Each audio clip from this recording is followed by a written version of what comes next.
Whether we believe in our capacity for self-government or whether we abandon the American Revolution and confess that a little intellectual elite in a far distant capital can plan our lives for us better than we can plan them ourselves.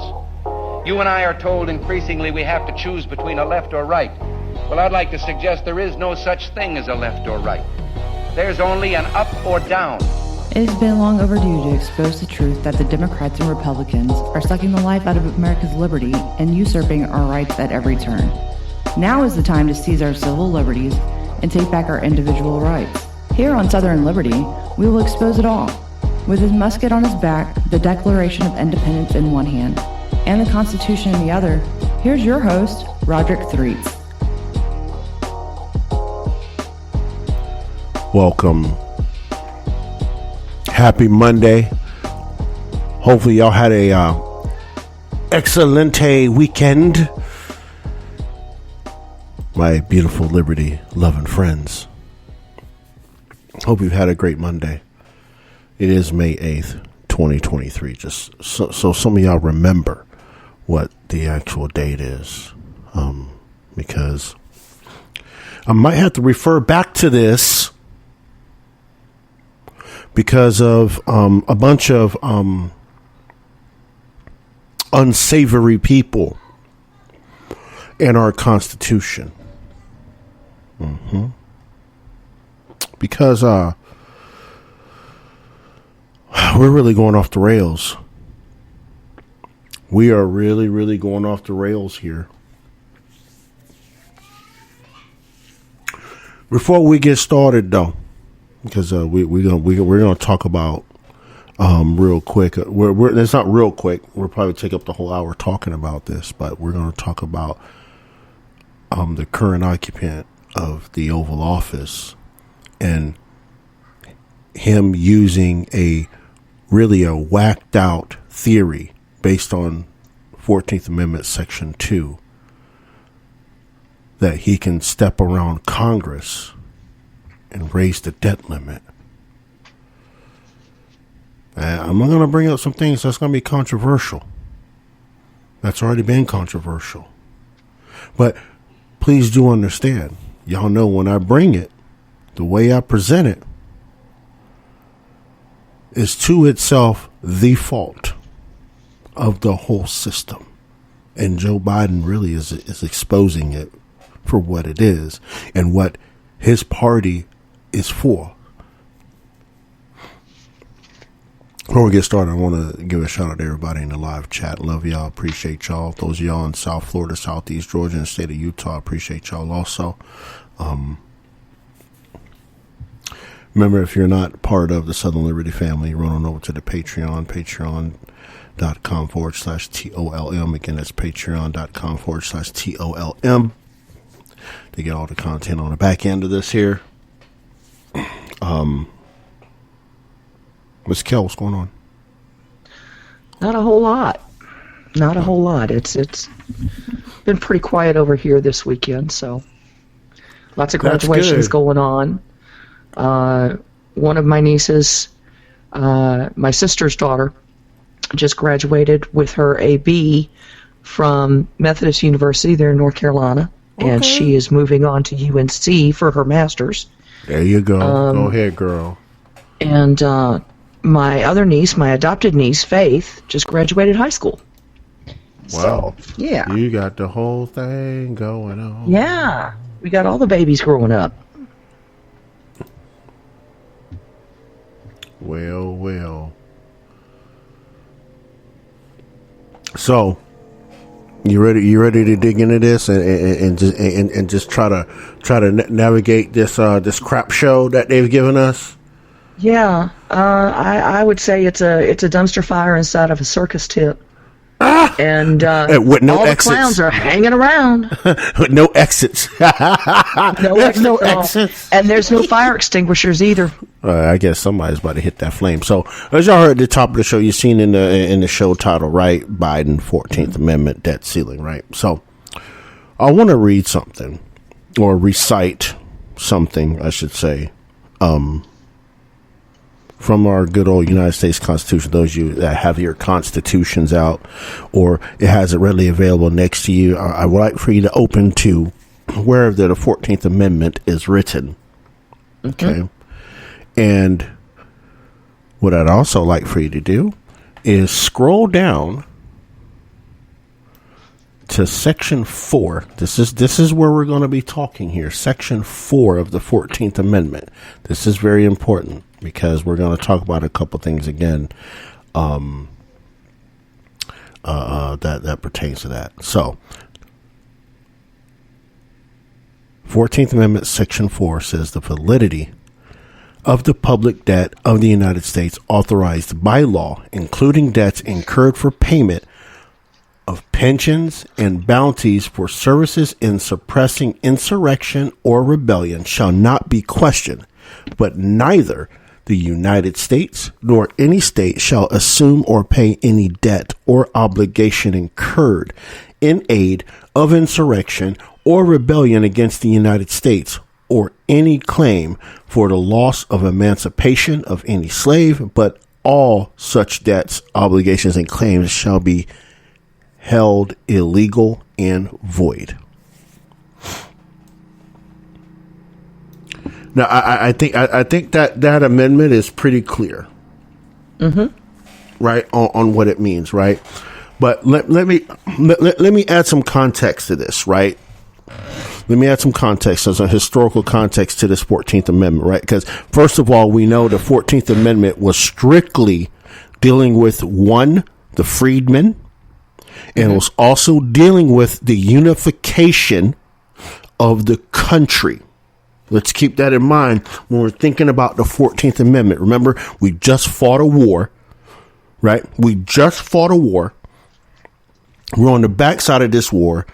Slaves, the former slaves, were stateless, right? Because the 13th Amendment, yes, let them go out of physical bondage, but they were stateless until the 14th Amendment.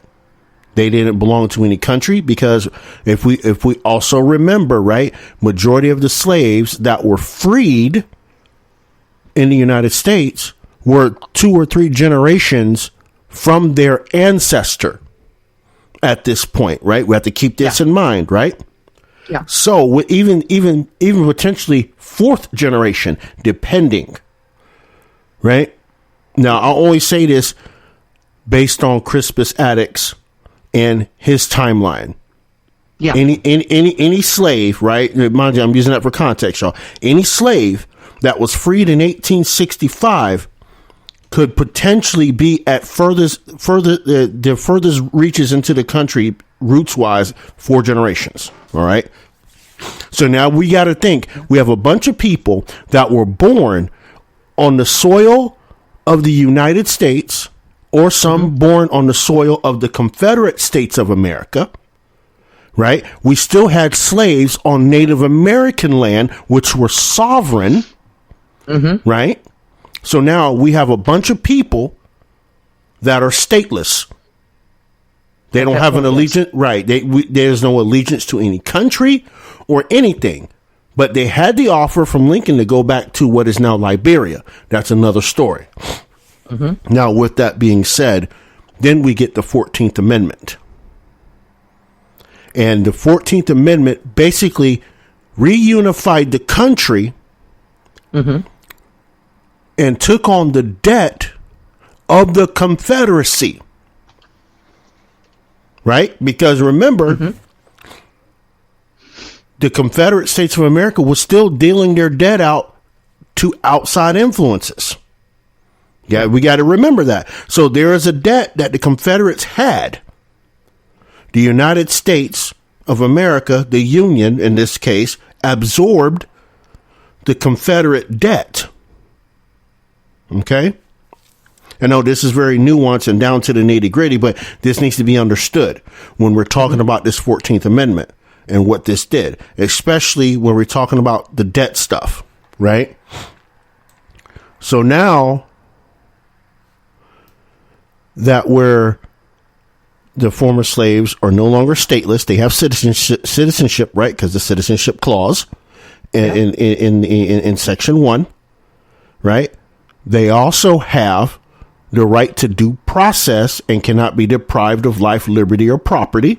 Section 1 of the 14th Amendment. And then Section 4 deals with the insurrection of the Confederates, as you read, and the debt thereof. The public debt, because it's a public debt that they took on. Now, there's a legal theory which makes sense, but it makes no sense on why they would do it, right? And what these people are doing, right, is taking a small section of the 14th Amendment, the part that's it's Section 4 that says the validity of the public debt authorized by law shall not be questioned. Yeah. Okay? Now,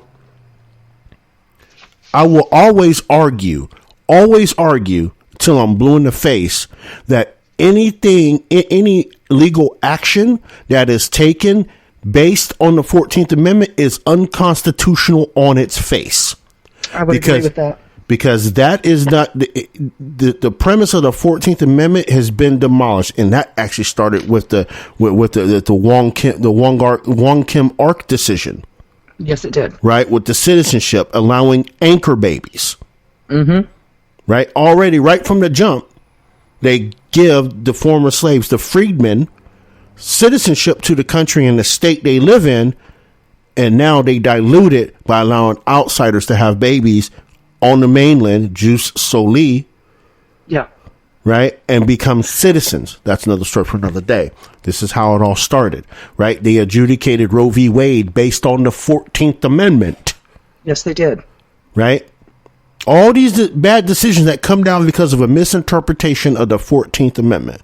Now, again, these people look at it, right, as it's unconstitutional for us to default on the debt, which is correct.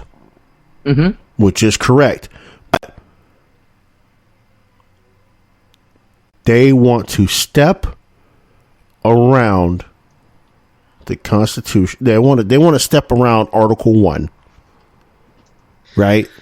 To get this done. Well, and the fact is, and what we're talking about, guys, is the debt limit, okay, the debt ceiling, and the fact that June 1st is when the wheels come off the car as far as that is concerned. That is the deadline for having the debt ceiling lifted, or not making any payments at all, and the country defaulting on its debt. The argument right now is that Biden does not want to have anything other than a clean debt ceiling limit. He does not want any spending cuts. He doesn't want any changes made. He just wants to raise the debt ceiling so that they can continue spending. Congress, on the other hand, has presented him with spending cuts and the debt ceiling raise. So it's turning out to be a battle. If the deadline approaches and there's been no action taken on this, the Biden administration is eyeballing using the 14th Amendment to get around Congress to continue spending money. Right. Right. So with that being said, right? Here's my biggest beef with this situation, right? Mm-hmm. You want to raise the debt ceiling, mm-hmm. and look, we're not. I don't trust it no further than I can chunk it with these people, right? You say, oh, you can raise it 50 billion if you have to. No, these cats will raise it 50 trillion. Mm-hmm. If you allow the executive branch to run away with this power, right? Now Now, with that being said, right, here's my ultimate argument, and those of you know, I'm not for or against reparations, but I want to bring up a very, very, very valid argument, right? If the president can just willy-nilly raise the debt ceiling, right, you can bake real, true monetary reparations into the national debt. Yeah. Right? Now, so if President Biden and his Democrat Party is so down with so-called black folks and the freedmen, then he would take care of the people at home first, right? He will take care of the people at home first, raise the debt ceiling to pay reparations, bake it into the national debt, right? But instead, they want to deflect and throw out GOP hate. Now, look, people, again, like I said, people don't agree with the whole reparations argument, but if you're going to raise the debt limit to spend money in other countries, forget the default on the debt part, you're raising this debt ceiling to spend more money in countries like Ukraine, right? And all these other countries. You can spend that same money on reparations for freedmen. Yeah. Is that valid? Right? You can at that point it would be. At right? that point it would be. You could do anything with that money. I mean, look, we got homeless veterans. Raise the debt ceiling to chunk out money for homeless veterans. We don't need these tent cities and all this crap, but you're going to raise the debt limit to spend money in other countries that don't give a fuck about us. Exactly. Exactly. And the real problem I have with this is there is no negotiation going on. Now, McCarthy and Biden are supposed to meet tomorrow to discuss this. I'm sorry, they should have been meeting months ago. Where has the president been? Yeah. Because they've attempted to have meetings on this, and every single time he's called a lid or he's refused to meet.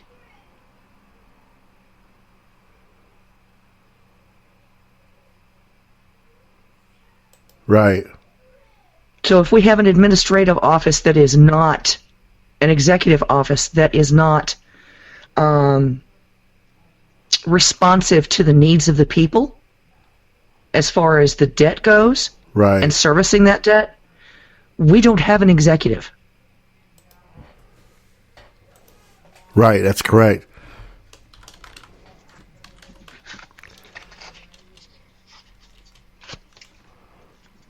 And I have to wonder, because they, the talk is that if the July 1st or June 1st, I can't talk tonight. If the June 1st deadline comes and goes, you're looking at hyperinflation because they will devalue the dollar. We will be defaulting on our debts around the world. Yep. And that means that our credit ranking is going to be dropped. Yep. Like a hot rock. So you're looking at things like hyperinflation. Right. So, we really want to destroy the country, don't we? Right. Because that's what it looks more and more like. That's what's happening. Right.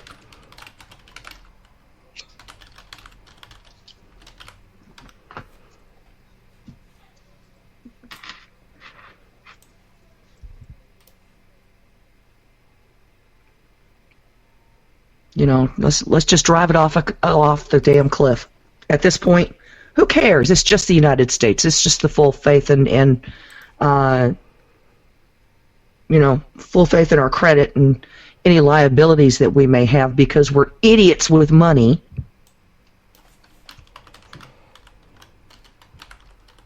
God. Right.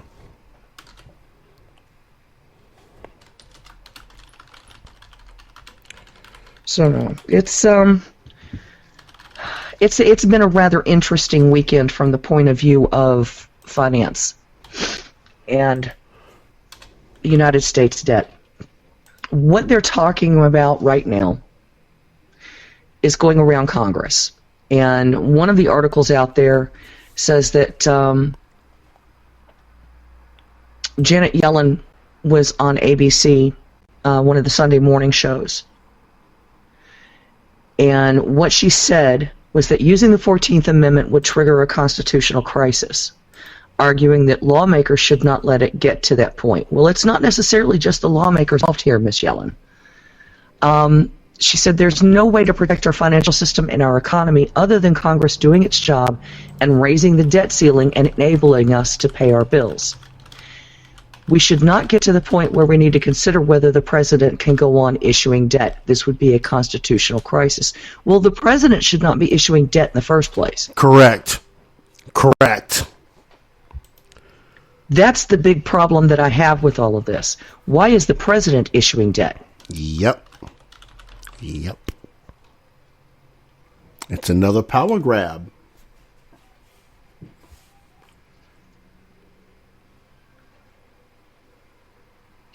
Yellen would not explicitly say the idea was not being considered, but described it as one of the not good options if Congress fails to act. You think? A not good option.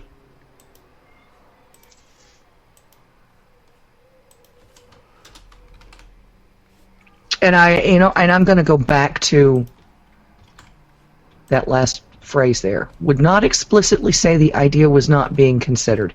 This is from the same woman who kept saying that inflation is transitory. Right. I believe that they are considering this option. Oh yeah. And with Biden's mindset in mind and the entire administrative branch's mindset, I'd say it's being considered heavily, so that they don't have to deal with the GOP. Right.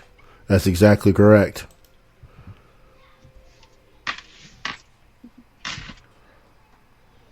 Now, one of the steps that they can take is freezing assets. In other words, you can only take so much money out a day from your bank accounts. The government would basically have control of your accounts. Mm-hmm. And there are economic experts who are saying this. And believe it or not, Warren Buffett just pulled out a bunch of cash out of his accounts. I should tell you everything you need to know. Yeah. So, that should tell you everything you need to know. This is something we need to be very aware of, and it's something that we need to really hammer home to our members of Congress. This guy's gone rogue. Yeah. Because even to consider this is a rogue action. Yeah. See, now let me add some historical context to this, because I actually had to research. Obviously, those of you that still listen to the Constitutional Quill podcast, and I break down the historical context of the clauses and stuff. I mean, I've been slacking. I'm sorry. Just so much going on at once. It's, you know what I mean? Y'all, I know y'all understand. We'll get back on track on that soon. Too many irons in the fire, right? But, right? The historical context behind, and y'all find this interesting, with the Section 4 of the 14th Amendment, right? Is the fact this particular section made the effort to make the national debt sacrosanct, okay, and to repudiate the Confederate debt, right?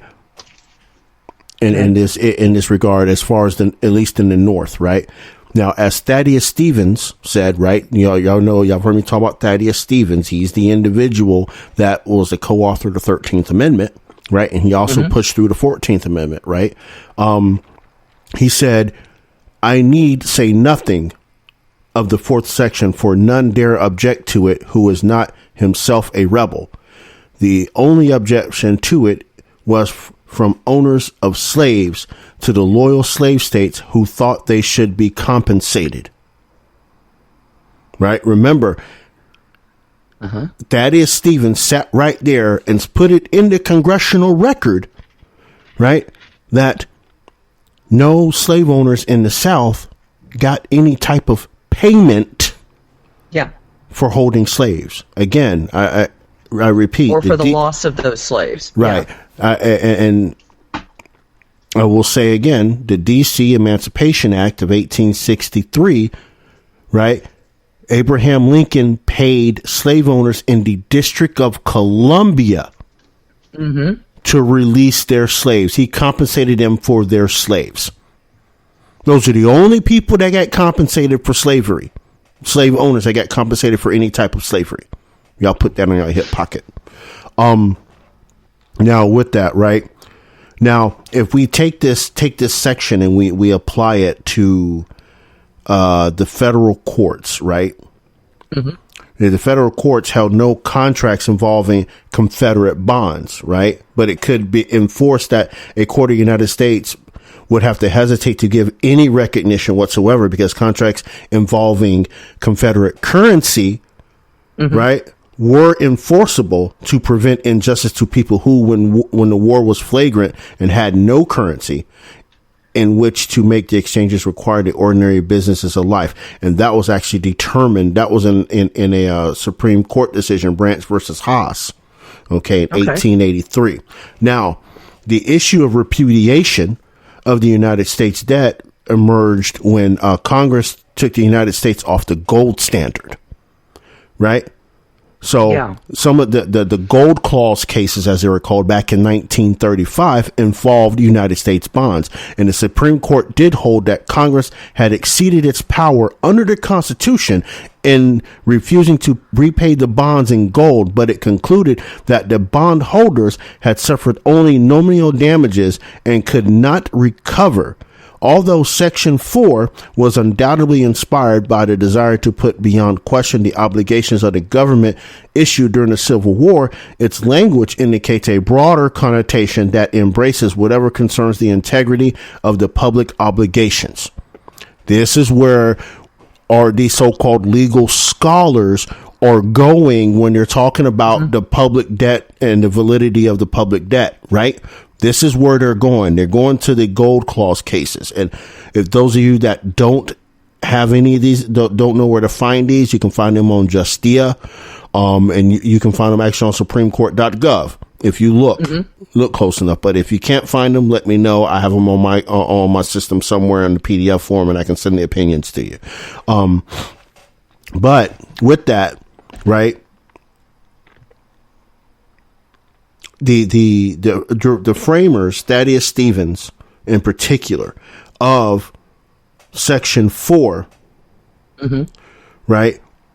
The other purpose was to place a bar, right, that to any attempt by Congress to repudiate or undo debt obligations that Congress itself has incurred, right?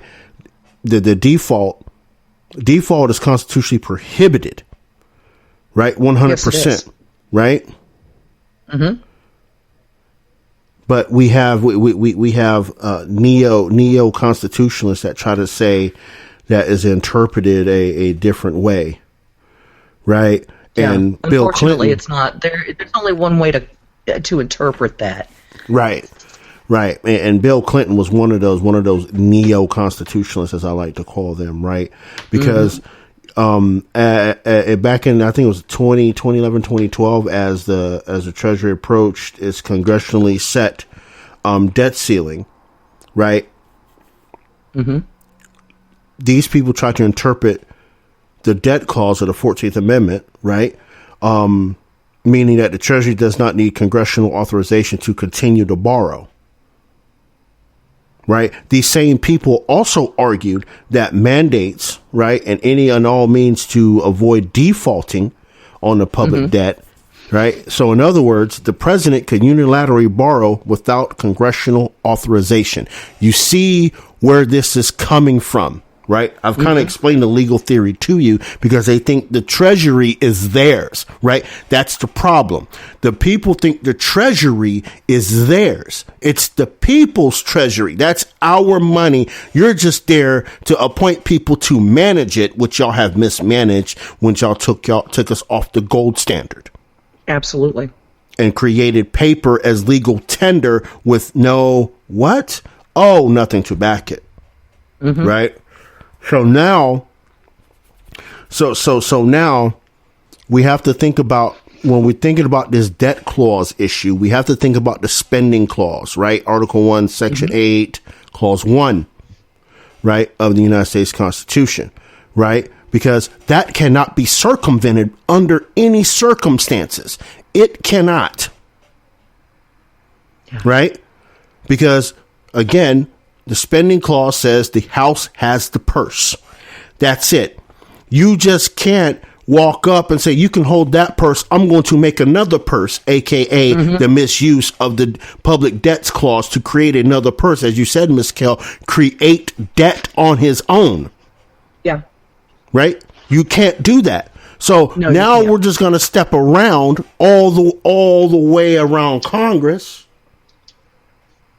Right? He's just going to step all the way around Congress and create his own debt. You're theoretically dividing the country like the Confederates did. Yeah. Only you're dividing it at the government level. And it's really funny because everybody says that the dollar is not backed. Well, it kind of is. It's backed by our consumerism. Mm-hmm. And if we're not spending money, they don't have any money. In other words, there is no credit there.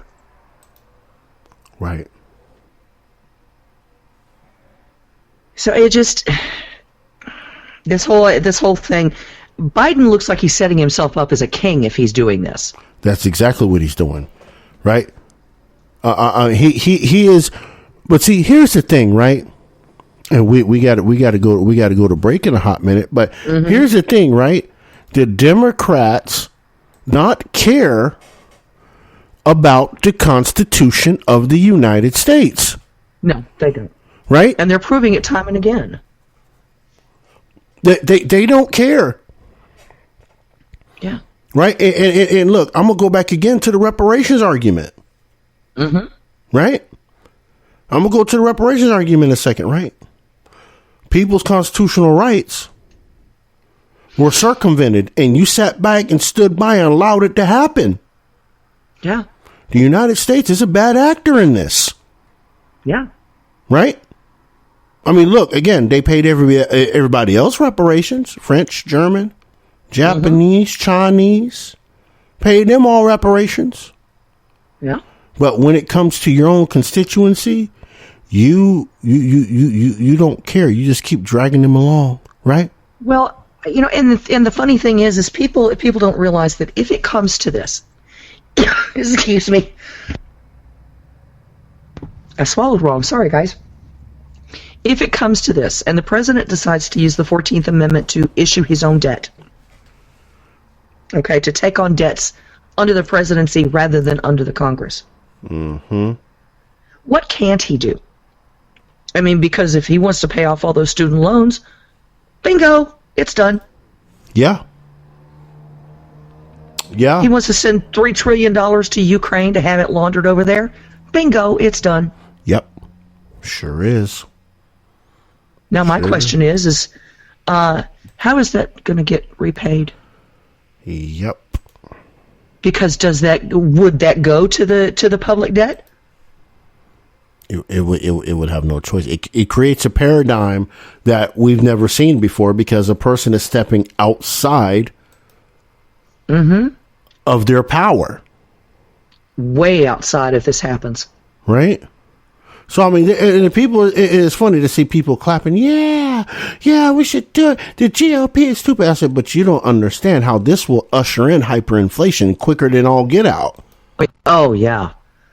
You're looking, okay, if they use the 14th Amendment on this, and the president decides to start issuing debt under the office of the president, not only are you looking at hyperinflation, you're looking at the stock market crashing. You're looking at the housing market going tits up, basically. You're looking at shutdowns because people will no longer have any money to hire you. Yeah. They won't be able to keep the doors open on a lot of businesses. Yep, that's right.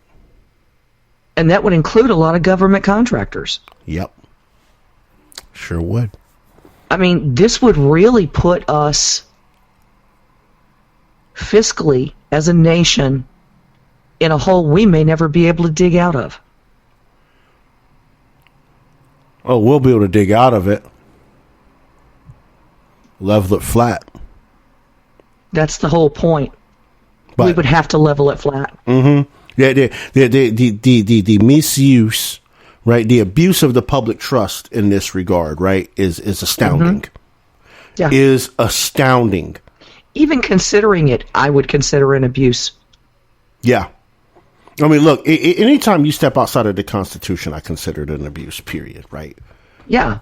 And again, right, like I was saying, right, even with the reparations argument, right, and being able to create debt, right, and their constituents are sitting there, right, and you know which particular demographic I'm talking about, are sitting clapping their hands like we can't go broke, and they're worried about the short term, like we got to raise the debt some because this isn't. I said, but again, you're not looking 3 months, 6 months forward of another branch of government issuing its own debt, right? Outside of Congress, right? You have literally created a king at that point. You've created a king if this guy can sit here and just unilaterally step outside Article 1. But again, going back to these Democrats and their hunger and their seething teeth for power. Yeah. Right? I mean, look, Congress wants to take control of Article 3. And then Article 2 wants to take control of Article 1. What kind of, the people say banana republic and all these type of republics. This is a bullshit republic. It's not even that anymore. It's not even a republic anymore. No, not anymore. I can't say that it is, and I can't say that it has been one for years. I mean, when Congress is considering stepping into the judicial branch and saying you must do this, that's a problem. Yeah, I mean, look, that's been Democrats' MO the whole time when we're talking about Article 3. This has been their MO the whole time. We got to stack the court. We got to attack people on the court. We got to expand the court. Yep. What? Well, it didn't work well when FDR tried it. No. It didn't work out well for them. They lost the next election. Right. They keep, see, here's the thing, right? And I'm going to say this, we're going to go to break, and I'm going to say what I said, and I'm going to get off of my partisan soapbox a second, right? Off of the partisan soapbox, right? Everything that Democrats advocate for, right, ends in death, desperation, or destitution. Everything. I can't say you're wrong on that. Right? These are the people, right, that advocate abortion. These are the people that will protect criminals that have done egregious wrong and bail them out. Yeah. These are the people that will allow murderers to walk the street after 6 hours of held in state custody. They'll let you walk the street and go kill other people. Right? This is the party that will say, hey, we'll take care of you. We're going to raise your taxes so we can take care of you. It's like Janet Yellen sat on that stand and talked to Senator Kennedy the other day. He straight up asked her, his budget raises adds $47 trillion more in spending. She's like, yeah. $47 trillion in new spending. Yeah. She flat out said it on right there. I watched it. She said it on C-SPAN. I watched her live, said yes. They ain't even hiding it anymore. Right? Now, so with that raping you out of your pockets, making you desperate to feed your family and put fuel in your vehicle to go to that job to feed your family, they're going to make you destitute. And what happens when you become destitute? You do things you ought not to do that are immoral, that lands you into their prison farm so they can work you down to the knuckles. They can work you down to the quick of your nails. because they will use every bit of the authority of the 13th Amendment to make sure you walk out of there a completely different person, a used up person, a mentally deranged person, because of the way they will treat you behind them bars. Yeah. Everything they do is death, desperation, and destitution. Now, I forgot to even add destruction. Yeah, that was what I was just thinking. Add the fourth one. Because that's exactly what's happening. Yeah, they destroy cities quicker than Genghis Khan ever could. They'll destroy a city faster than communist China ever would, the CCP. Yeah. I mean, look, you got people walking around in shit every day in their damn cities. Literally. Yeah. I mean, the shit is so bad in some of these cities, they have an app that lets you locate the streets with the most shit on them that they haven't cleaned up. Real talk. But these are maps, wonderful. Like in San Francisco. Yeah. Right. But this is such a wonderful place to live. No, it ain't when you got to live around a literal biohazard every day. You got to drive through a biohazard every freaking day. Yeah. Right? You gotta drive, you know what I mean? Like, even down to the border thing. I know I'm running over, but look, I'm on one right now. Mm-hmm. When we look down to this border thing and those 8 people that were killed at that bus stop, right?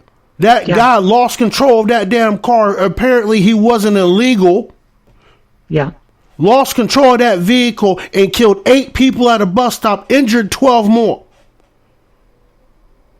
Ain't nobody talking about that. Huh? They too busy talking about the guy that hopped out the truck and gunned down an Asian family at a mall. Right? They gunned them down at the mall, and they want to say, "Oh, it's white supremacy. It's the supremacy." Fuck that supremacy shit. Yeah, and not just that, but fuck it, because he's Mexican. How in the hell is he a white supremacist? He could have Nazi ideology. I get that. I get that 100%. But white supremacy? Yeah. Right? But that goes into a whole nother cachet of information and things. That's a show for Please Make It Make Sense type of show. Yeah. Right? Agreed. But I mean, yeah, he had a swastika tattooed on him, et cetera, et cetera. But people have to understand, right? Nazism and white supremacy are not mutually exclusive. No, they're not. Right? Anybody can be a Nazi. I mean, heck, there's a Nazi spy that collared up to Mexican elites during World War II. People don't talk about that part of that, right? So they don't give you the whole story. They just gaslight you on what's fashionable. Oh, this is why we gotta get rid of guns, because now we have brown people that are Nazis, or fascists that are shooting up people. What color do you think Italians are? They were the biggest fascists of all time. What color are Italians? Uh-huh. Right? But look, we live in upside down clown world right now, people. Yeah. We live in upside down clown world right now, where every last bit of your rights are being stepped on at all costs. I'm just going to forego the break. Screw this. We're 15 minutes from the end of this sucker. I already just told them, like, we're just going to forego it. I'll play it at the end or something, whatever. But anyway, I digress. We're living in a country, Miss Kell, that people would give away their own autonomy, what they have left of it, to someone else. Yeah. Right? I mean, we're sitting here listening at people using an incident that happens. What? How often are mass shootings with rifles? How often is that? Not very often. Not very. not very. But you want to gaslight the whole country on this. Mm-hmm. Right? You want to gaslight the whole country.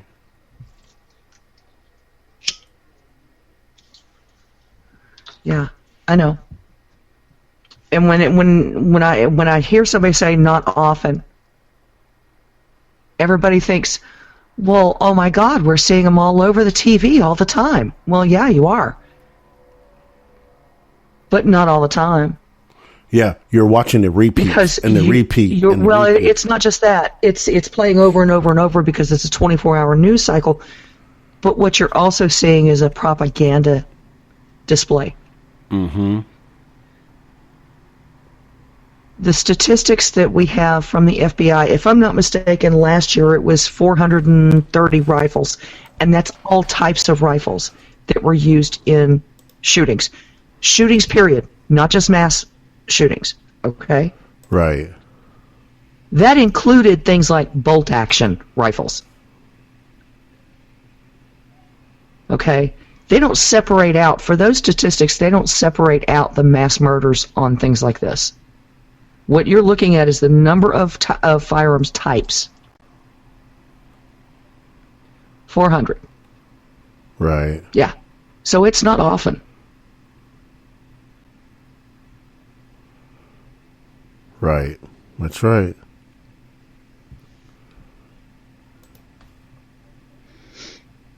You know, it's... But yeah, let's continue to strip rights away from people who say, oh, anything for safety. If just one child is saved. Really? Right. Take out your swimming pool. Get rid of the kids' bikes. Right. Get rid of the trampolines. God forbid they should go in the kitchen and go near an open dishwasher.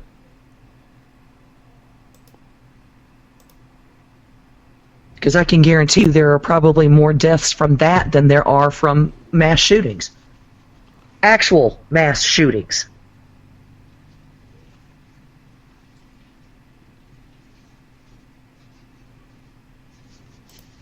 But anything for safety. Anything for security. Anything for the daddy government to make me feel better. It's disgusting.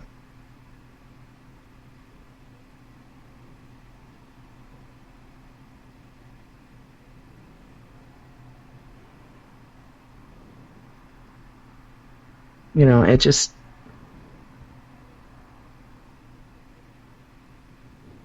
We have a population right now that's not even considering any of this, though.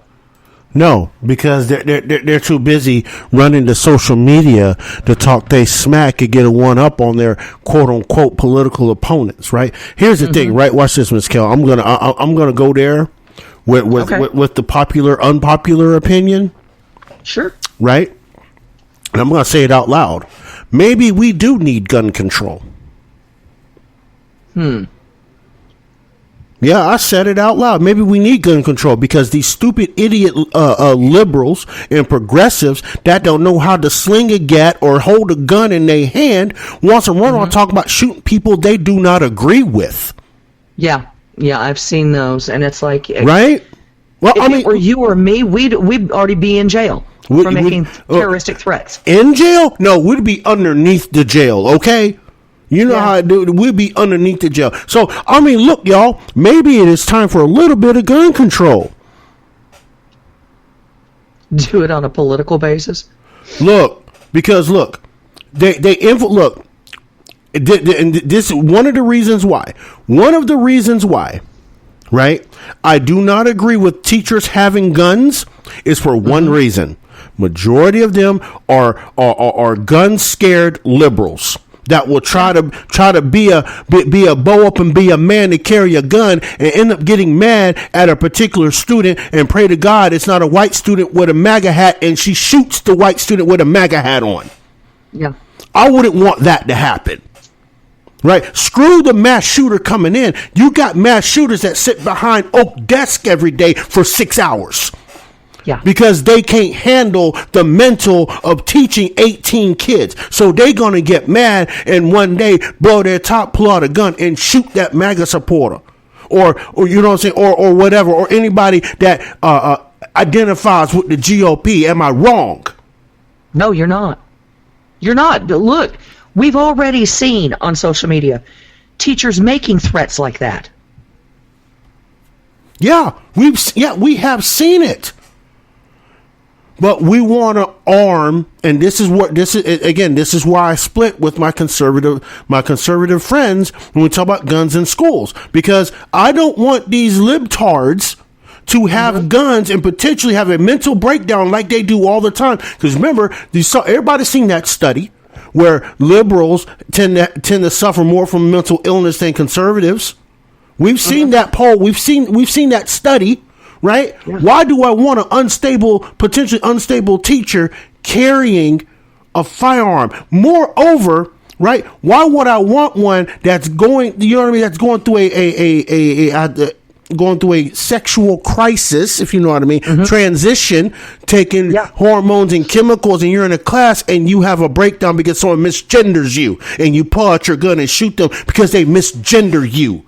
No, I don't want teachers having guns in schools. I'm a ma'am. Could you imagine? It literally blows my mind that everybody thinks it's okay to go around and make threats against someone else for their political opinion. Right. I mean, look, and that's what we're seeing a lot of right now. But look, so yeah, I would almost agree with you on this. And you know me, I absolutely abhor the idea of gun control. Yeah, but when it comes to this instance with this, right? Here's the thing, right? And mind y'all, this is not a real true position.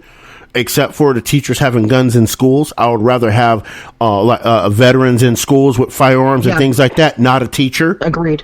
100% no teachers, right?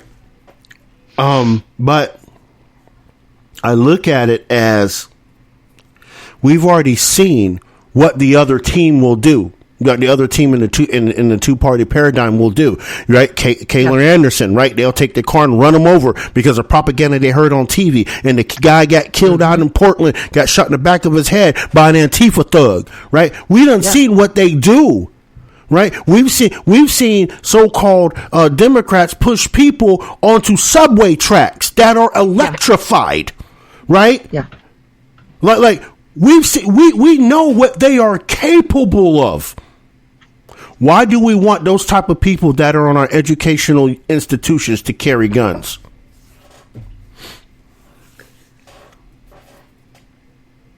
You know, it's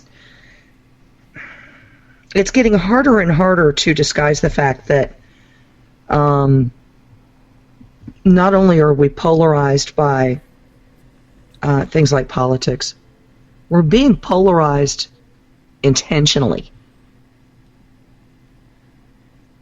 I have never seen more angry people in this country in my life. People are not just disappointed in life, and they're not just depressed because, you know, it's still a carryover from COVID. People are angry. Miss Kell, at this point, I would debate if it's carryover from COVID. Right. In some sense, right? It could be in some circumstances. Right, because people watch the TV, right? Yeah. All through COVID to get you to hate Donald Trump.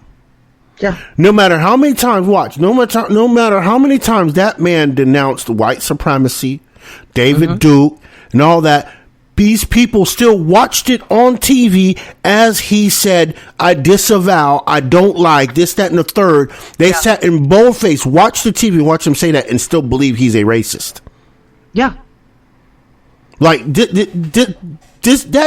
COVID that's COVID after effects, as I probably would like to call that, right? It's COVID after effects, right? So now these people run around, like you said, angry, right, at the whole damn system that they participated in to get the man out of office that they told you shouldn't like.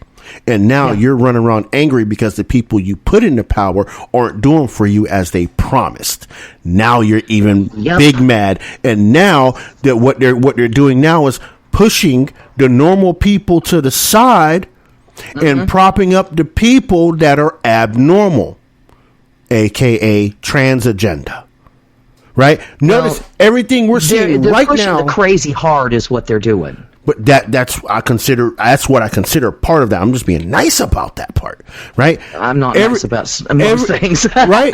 Everything you see right now has to do with trans this or trans that and this, that, and the third and LGBT. And you know what? Here's the thing, right? And I'm going to break this all the way down. I have love for my folks that are in the LGBT community. I love y'all because y'all are people. You know, I may not agree with some of the things you do, but that's what you do is what you do, and that's none of my business. And you don't impose it on me, so you get mad respect for me for that. But what the T part of your of that acronym is doing is trying to literally, watch this, y'all. They're trying to erase the L.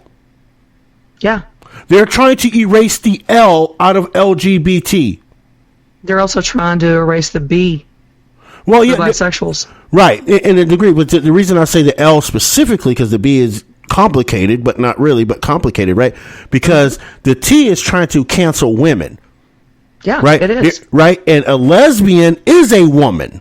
So, yes, she is. Right? So you want to get rid of the people that made the community what it is so you can take over the power, quote unquote, of the community. So you're going to cancel women. You're no better than, I don't care. You can be trans woman all day you want to, right? But that does not make you better than the actual woman walking around with the womb. That don't make you better than them. No. Period.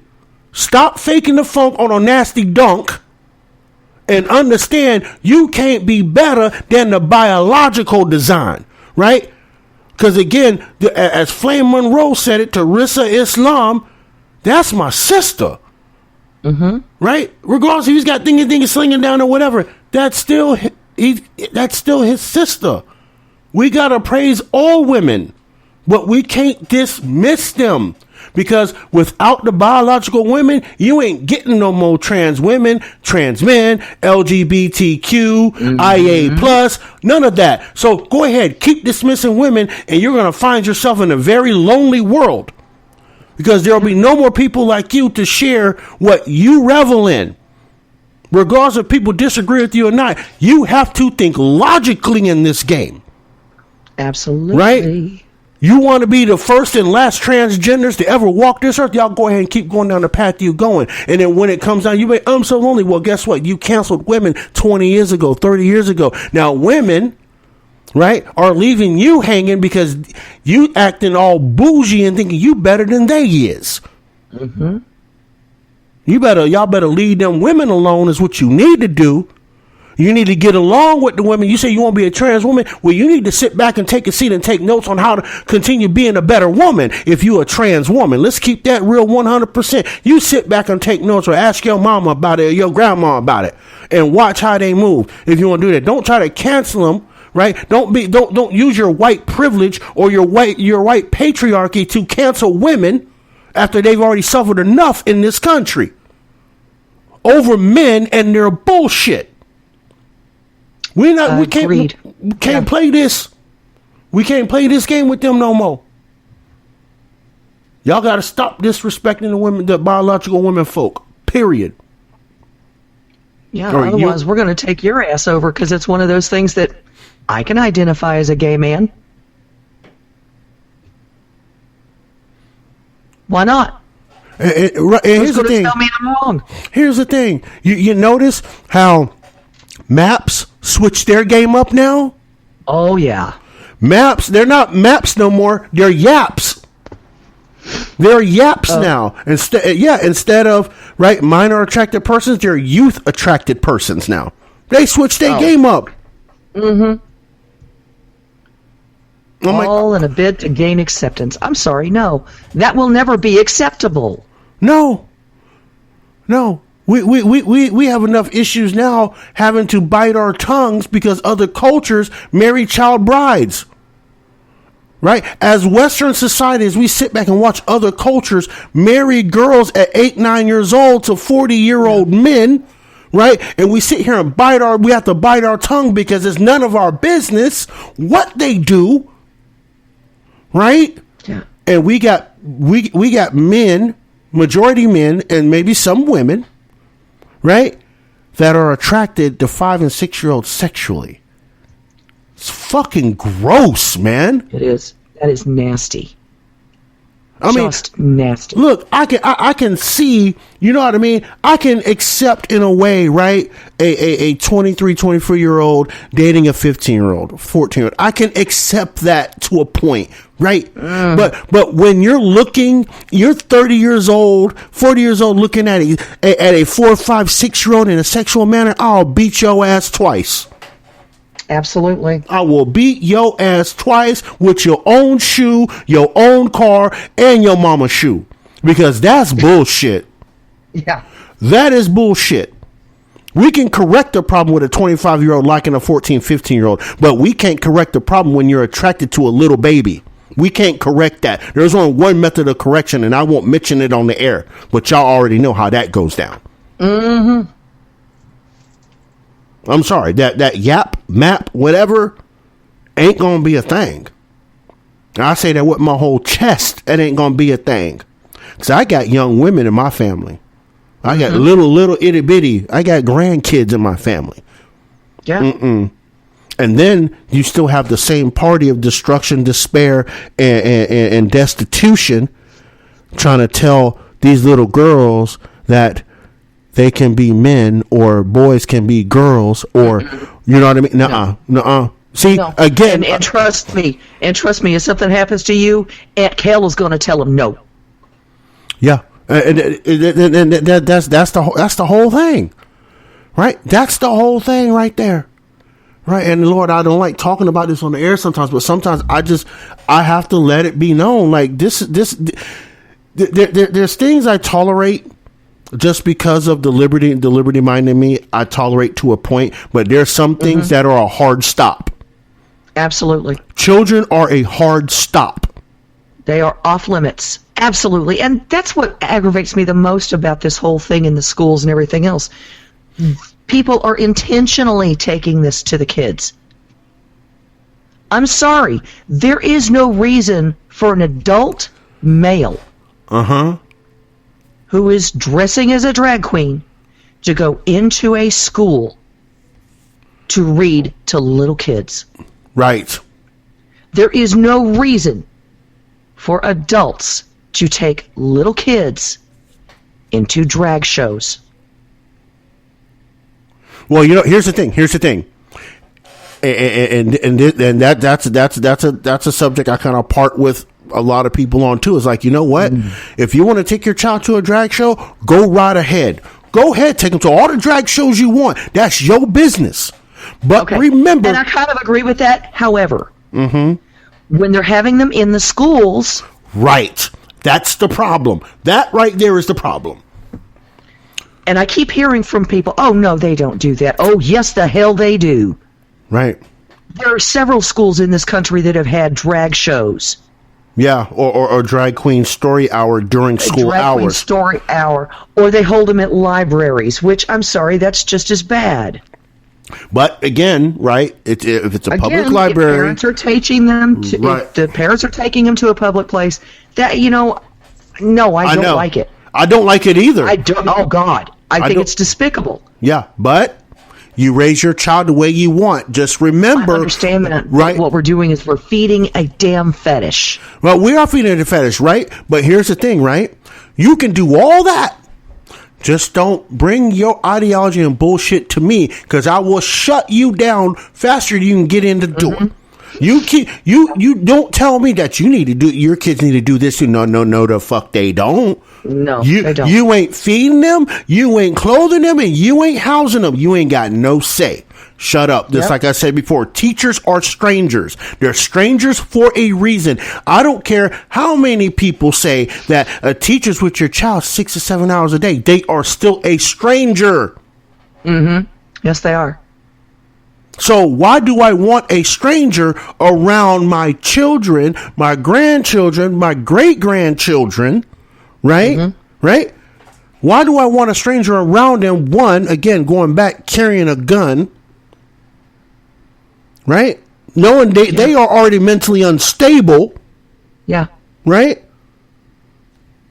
And then trying to tell my child or my offsprings, right, that they too can be women. Just think you are and you're it. No, bitch. Reality's a motherfucker. Reality's a motherfucker, and it's gonna slap everybody in the damn face. But this is what we're dealing with. We're not just dealing with kids not handling reality because they're not being taught what reality is.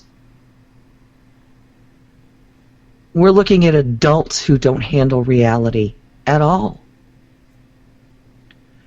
And part of that is showing up in damn Congress right now and in the White House.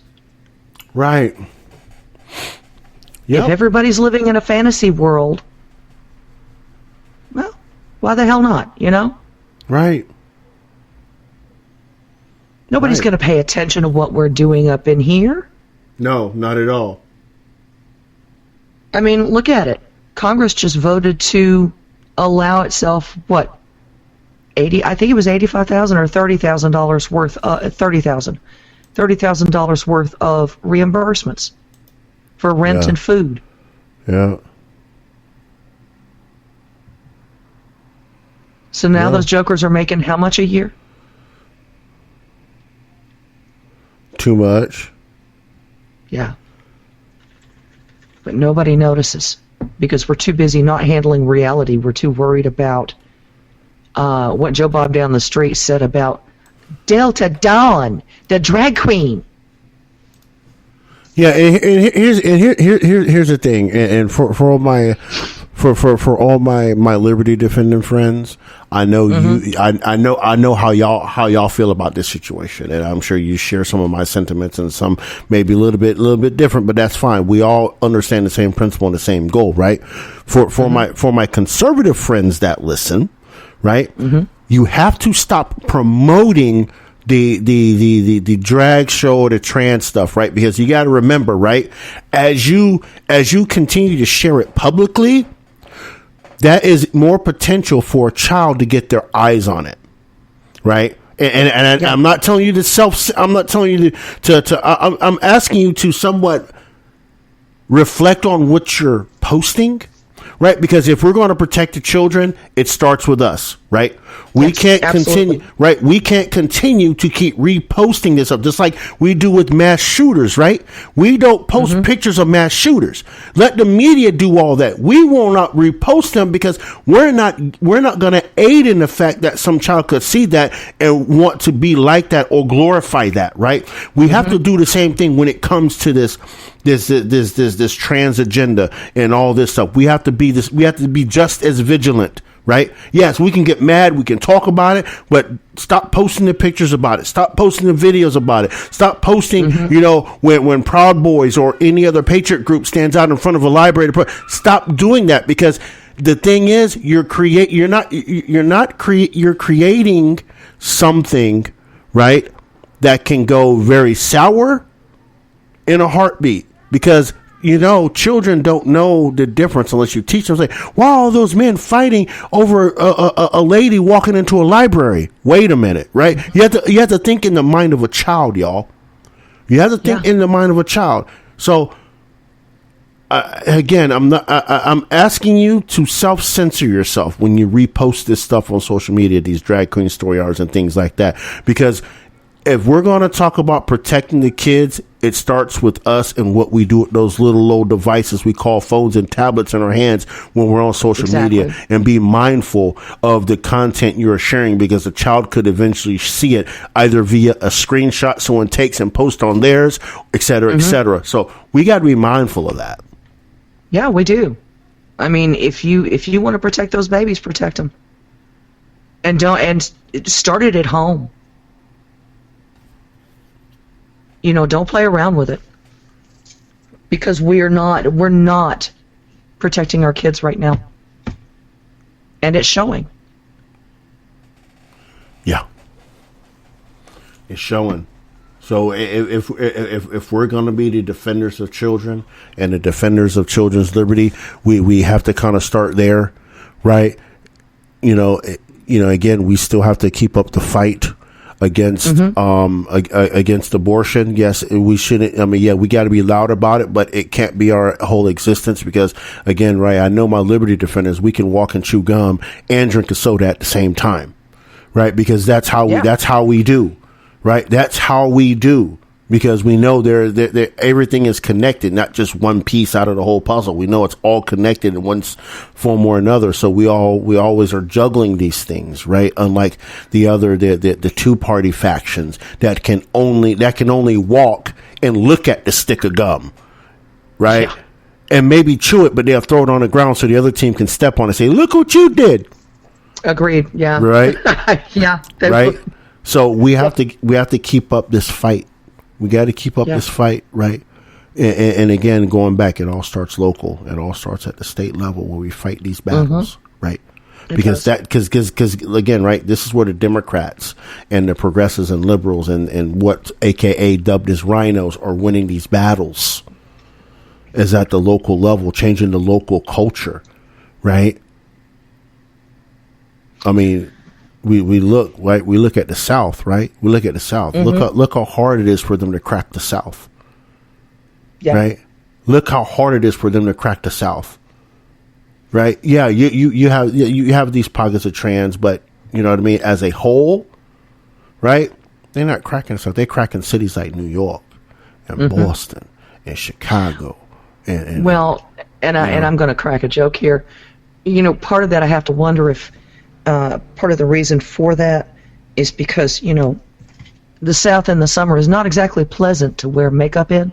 Mm-hmm. That's right. And that's a lot of makeup to have dripping off your face. Right. You're right. You got to cover up that 5 o'clock shadow, man. Mm-hmm. Maybe it's Maybelline.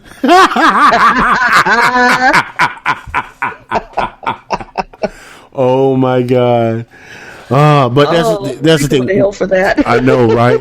But look, y'all. We have to defend liberty for all, regardless of how you feel about the opinion of others or what have you. We have a duty, right? And I don't want to get preachy because I can talk about this all day, but we have a duty as defenders of liberty, right, to defend it at every single turn we see the injustice. We have a duty, period, regardless if you don't like the opinion or not. Well, the only time that I will argue against that is when it involves the kids. Right, because the kids' liberty is definitely sacrosanct, right, in this regard, right? So, yes, we have, because again, right, without children, they've already got it to a point where our birth rate is unsustainable at this point, right? It is. This country will probably implode in 100 years if this birth rate continues under 1.6. If this country will implode, I don't honestly see it lasting that long, to be honest. I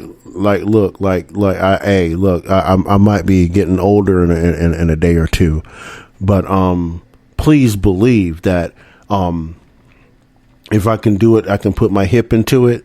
I'm telling you, I'll be a little player. Like line up 100 hotties. Let's go. Right, line up 100 hotties. Let's go. Let's start to Barry White now. Come on. I know, right? And I say that as a joke, but really, but it's true, right? But I mean, let's entertain that in seriousness, though, a second, right? If our birth rate is just under 1.6, yeah, right, and it takes 2.1, 2.2 to ensure the next generation, we're in trouble. Yeah, we are. I'm telling you, I think it's time to go back to the 60s and 70s and become the Ohio players, and and start playing that one Gemini, dum dum, Doom, doom, doom, doom. Papa was a Rolling Stone. I'm just saying, Papa need to become Rolling Stone until the day he croaks. Right? Yeah. I'm just saying, hey, look, 2.2 was his is right when he died. Right? I'm just saying, right? I'm just saying. True. Yeah, it is true. We went from Sow Your Wild Oats to, oh my God, that's wild. I love that pink.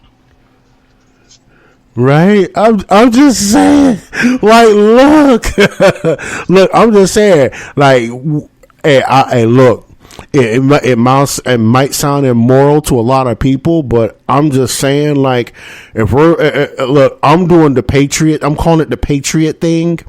And I'm trying to, I love my country, so I want to make sure my country sustains into, at least the next century, at least to the 22nd century.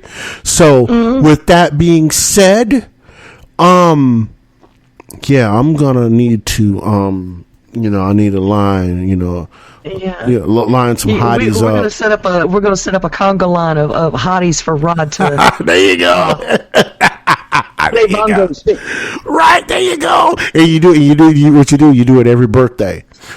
You gotta do it every birthday. Is that what it is? You gotta do it every birthday. Yeah, that's the birthday present until the day I croak. That's the birthday present. So, hey, look. Lord have mercy. You don't think you're going to be 90 years old doing 100 hotties? There is no way in hell. Look, Viagra, Niagara, and all that. You know what I'm saying? Hey, look. Make kickstand jokes when you're doing that? Hey, look. I'm going to be 95 years old sitting up in there making kickstand jokes with you. Hey, look. What does Viagra and Niagara have in common? I don't know. I'm afraid to ask. They both make things stiff.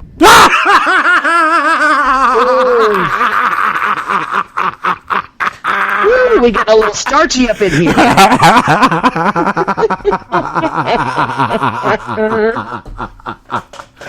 Oh, God. Oh, boy. It's probably a good thing you're down in Florida and I'm in South Carolina, because otherwise I'd have hit you upside the back of the head for that one. That was bad, man. That was bad. But, God. Look, no. You are awful. Oh, look, no. But for real, like, look, I'll be 90 pulling up. Like, come here, girl. You'll be pulling up, all right. Pulling up with your walker. Like, come here, girl. Come here, girl. Get on over here, baby. Like I used to. I have to stand still. I can't face you no more. Come here, sugar baby. Come here, baby. Come to daddy. At that point, it's come to great granddaddy. Oh, God. Oh, my God. I'm just saying. That's an image I did not need. Trust me. I did not need that. Look, everybody need to do their part. Right, and unfortunately, my from my older crowd, my middle-aged crowd, right, that obviously have passed menopause. I'm sorry, but your husbands have a duty to maintain the country. And their seeds are good until the day they die. You know what I'm saying? So if you happen to see him pulling up on a 30-something, I'm just saying, look, hey, what's that say? You see, if you see your husband pulling up on a 30-year-old, mind your business. It's that wild Patriot Act. Not the wild Patriot Act. Oh, God. Oh, God. Talk about compulsive service.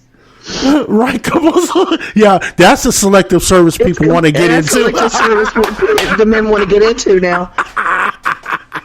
I want to shoot my PP. My penis. It's no longer a pew pew. Honey, I'm going to the range. Right.